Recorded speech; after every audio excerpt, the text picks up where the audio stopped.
Good morning. Thank you for joining me for another 5 good minutes with the Word. I'm Barry Bryson, and we're in First Peter, and we're going to start with verse 13 and read through verse 21 today.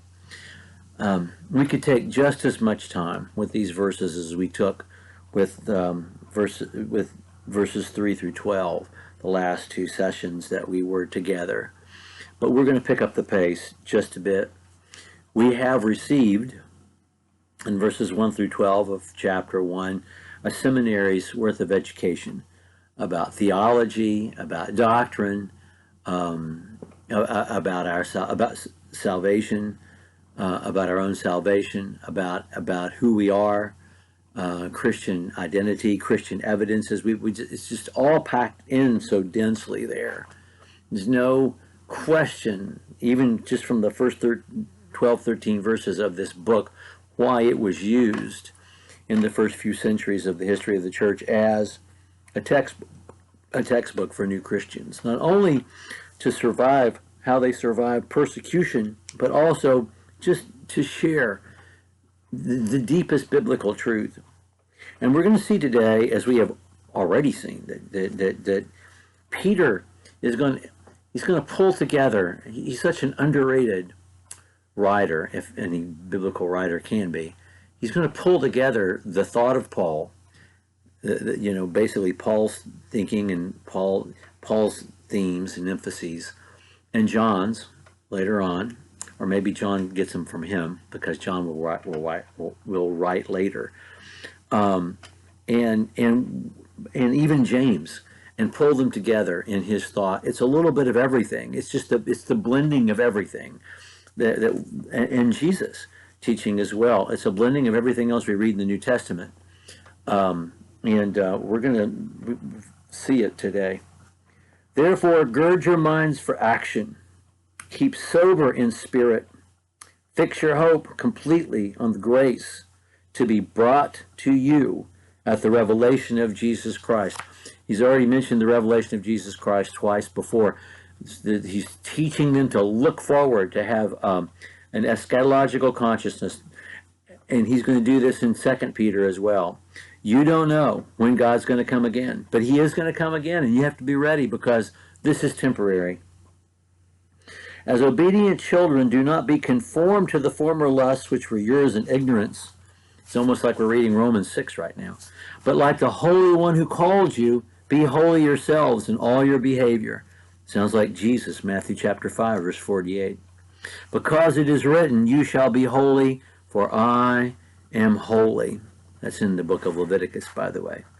If you address as Father the one who impartially judges according to each man's work, conduct yourselves in fear during the time of your stay upon the earth, knowing that you are not redeemed with perishable things like silver or gold from your futile way of life inherited from your forefathers, but with precious blood as of a lamb unblemished and spotless, the blood of Christ. Sounds like the book of Hebrews, doesn't it?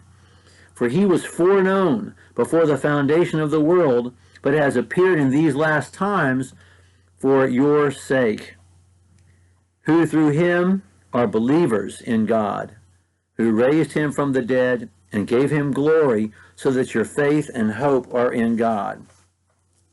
Again, we've got faith, hope, and love. We've got looking forward to the revelation of Jesus. We've got the protection of what we have. We've got all of this accomplishing the glory of God.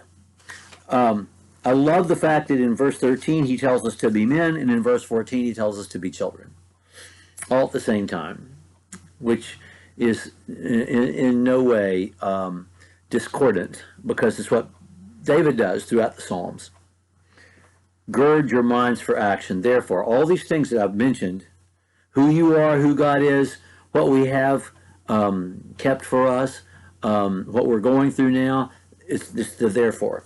Therefore, gird your minds for action. The act of girding, to tie up, he's calling to mind Jewish men in their robes would take the back of their robe and tie it up into their belt and basically create pants so that they can move, they can fight, they can do what they need to do gird your minds for action. It's a call to arms for grown-ups.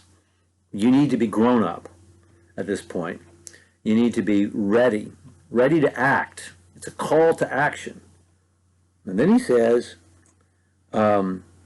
fix your hope completely. Be sober. Get your head in the game. Fix your hope completely on the grace to be brought to you. Your hope has to be on what we're about to have, on what God's going to give us. You cannot live in the present without your eyes on the future and survive. As obedient children, he's told us to be grown-ups, and now he's telling us to be, as obedient children, do not be conformed to the former lusts which were yours in ignorance. I just love that he tells us you're God's children. If you address as Father, the one who impartially judges the world, you've got to be obedient. You have to live pure lives. You have to be holy the way God is holy. Because you were purchased. There was a price paid for you. And it's more than silver or gold.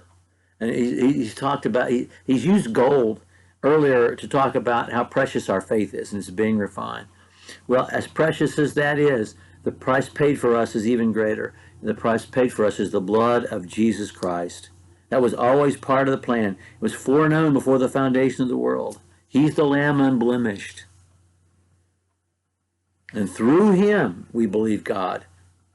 Jesus said, I'm the way, the truth, and the life. The only way to believe in God truly is to believe in God through Jesus, through the lens of Jesus, through the teachings of Jesus. Through him, whom God raised from the dead and gave him glory, so that our faith and hope are in God.